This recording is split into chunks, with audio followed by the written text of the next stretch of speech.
How to buy a mobile home park with no money. So you think you need millions of dollars to buy a mobile home park? Well, think again. There are ways to buy these properties with no money down. What if I told you there were ways to buy mobile home parks without using any of your own money? Well, in this video, I'm gonna show you how the smartest investors do that. Mobile home parks are known to be one of the best cash flowing assets in commercial real estate for the last 20 years. Here is how you can buy a mobile home park with no money down. By the end of this video, I wanna share how to use creative financing and creative deal structuring on how to buy a mobile home park with no money down.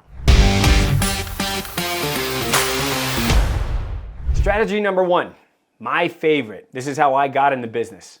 Seller financing. What does seller financing mean? Well, it means when a property owner wants to sell their property, they do not want all the cash up front.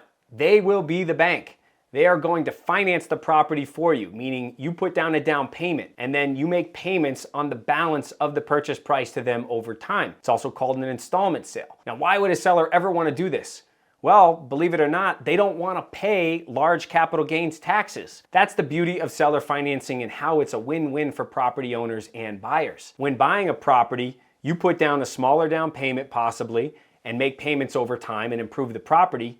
The seller defers the tax. They only pay tax, the capital gains tax, on the down payment that they receive.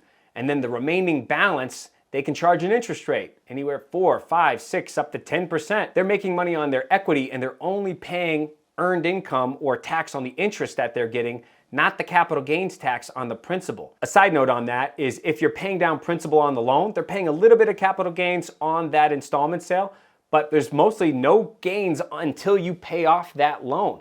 That's when they pay the majority of their tax. And this is appealing for older owners that don't want to go back out and reinvest in real estate.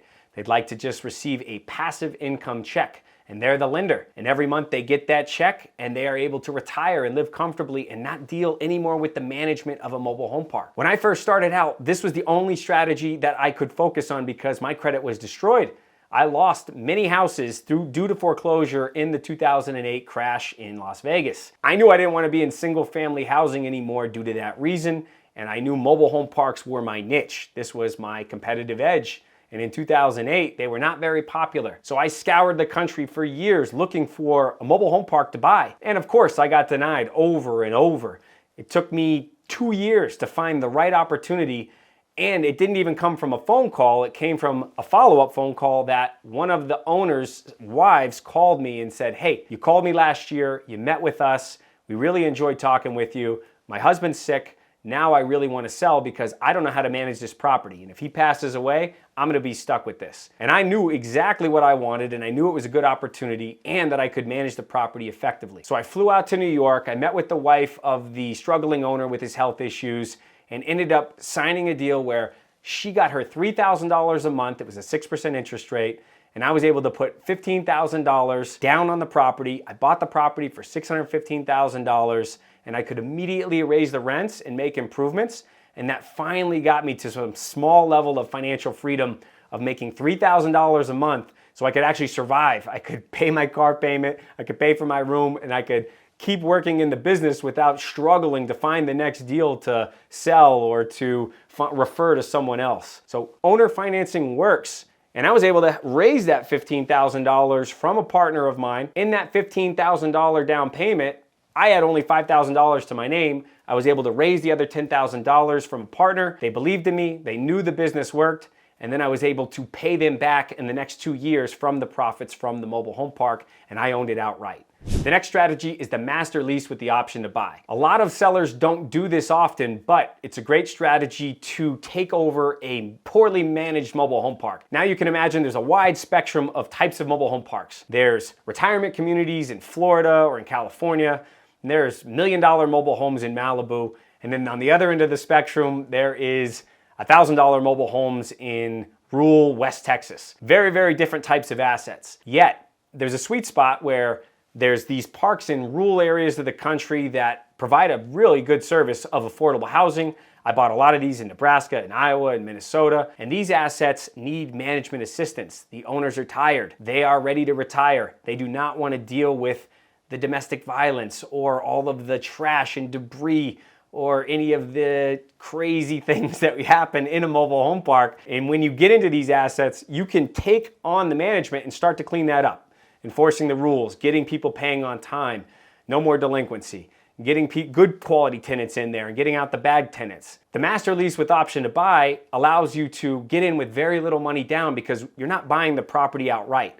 You're leasing the property, meaning you're leasing the entire property and paying the owner one flat fee per month, and then you're paying all the expenses and you are collecting all the income. Why this is good for the owner is because now they only collect one check from you rather than 80 checks from all the different tenants that they have in the property. Now at this point, you need to raise rents and improve the property, so not only can you pay the owner, but you can pay yourself too and make a profit. But the option is the key. The option means in addition to the master lease, you have the option to buy the property, and you want to lock in a price. You want to fix that price and have it over a longer period of time, at least 5 years, so that way when you make the improvements and you've made all your payments to the seller and he's happy that he's getting income, he doesn't have to deal with any of the tenants anymore, you can then go to a bank and buy the property because you've increased the value and you have that option to purchase. This is a purchase agreement already predetermined. Now the bank will want to lend you that money because the property's cash flowing, you improved it, and you already have a locked in price. This is when the seller gets paid that full price and no longer do you have a lease. It's a great strategy if you can find the right opportunity where a seller just wants to throw their hands up and give that property off to someone else but still get income every month. Third strategy is raising private capital. This is what I do on a day-to-day basis. Finding good partners that like mobile home parks as an affordable housing solution. There's a lot of positive attributes to mobile home park investing, and to highlight here, when starting out in the business, you want to own a land lease community. You don't want to own the mobile homes. It's a very, very key piece. Sometimes when you buy a mobile home park, you're going to inherit some of the mobile homes that the seller of the property owns and he rents to tenants. But please do not buy a mobile home park where you own all the trailers or all the mobile homes, because that is a nightmare. A mobile home is a depreciating asset. The land and the infrastructure is an appreciating asset.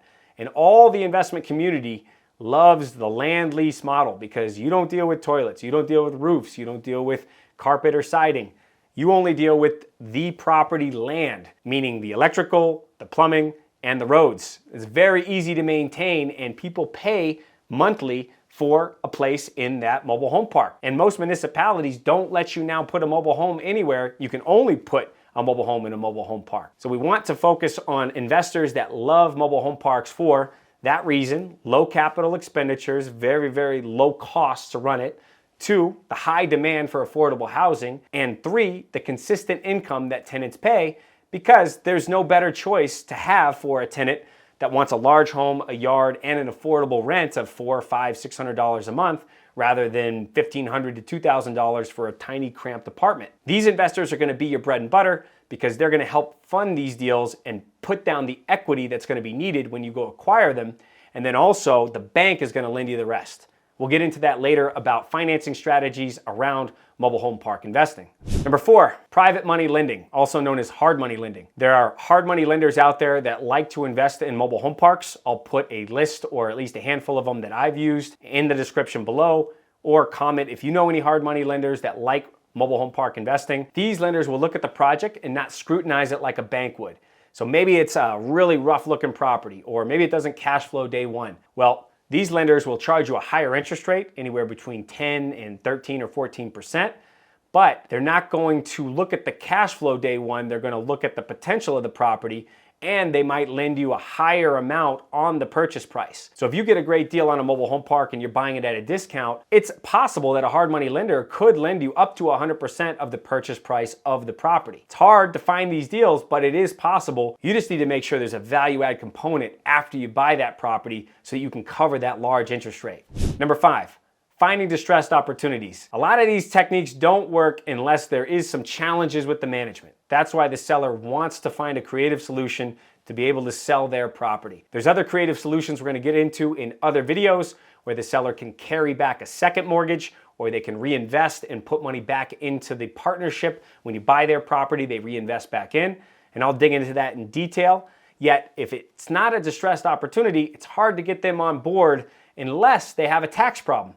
And taxes and timing drive every real estate deal. Remember that. If there's a large tax and that seller doesn't want to pay it, they're going to find a solution or a creative way to try to defer that tax. And the timing is being able to close the deal on time so that they can use the tax benefits rather than it dragging out or them having to put the problem onto their family, especially if they have a health problem and they could pass away. So ultimately, the BRRRR strategy that I've heard so many house flippers or investors use is applicable to mobile home park investing. Buy, rent, rehab, refinance. Buy the property, increase the value, and then ultimately pay the seller's mortgage off or refinance that property and pay back all your investors. This is how you get all your cash out of the deal and then infinite returns because your equity has now been returned to you and the asset still cash flows.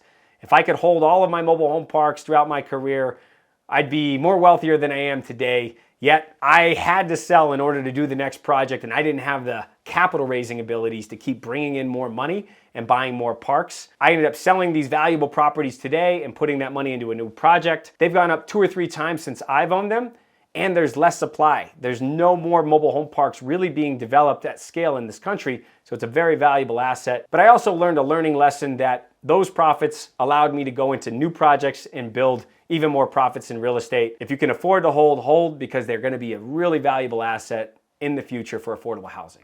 So now that you know how to buy a mobile home park with no money down, in the next video, we're going to get into analyzing the profitability of a mobile home park. Click on the video above, put comments down below. How have some of your mobile home park investments turned out? Or what questions do you have about breaking into the industry? I'll share some of my stories of starting out with nothing and getting into the industry and now owning roughly $400 million of commercial real estate. I'd love to hear your story and share mine with you too. So be sure to click that link below and check out the next video so we can analyze the next deal.